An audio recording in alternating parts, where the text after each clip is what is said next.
சிவபெருமானுக்கு பெருமானுடைய கல்யாணம் ஆகும் இல்லையா? நம்ம க்ஷேத்திரத்தில் சுவாமி கருவறையில் கல்யாண பூர்வமாக தம்பதியாக இருக்கு. அதனால நம்ம கோவிலில் ஒவ்வொரு வருஷமும் இந்த சித்திரை திருக்கல்யாணம், இந்த சித்திரை விசுவம் முன்னிட்டு சுவாமியுடைய திருக்கல்யாணம் பண்ணுவோம். கல்யாணம் ஆரம்பித்து ஒவ்வொரு நிகழ்வு, சுவாமிக்கு காப்பு கட்டக்கூடிய நிகழ்வு, சுவாமிக்கு பூணூல் சாத்தக்கூடிய நிகழ்வு,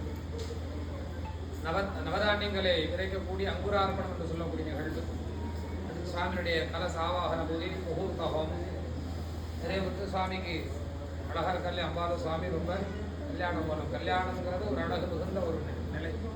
அம்பாளுக்கு வெக்கத்தில் அழகா இருக்கிறதாகவும் நம்மெல்லாம் அம்பால சுவாமிமாரோட அழகுல நம்மளுடைய திருஷ்டி அந்த சுவாமிமால் கட்டக்கூடாதுங்கிறனால சுவாமிக்கு திருஷ்டி சுத்தக்கூடிய நிகழ்வு வரைக்கும் செய்திருக்கோம்.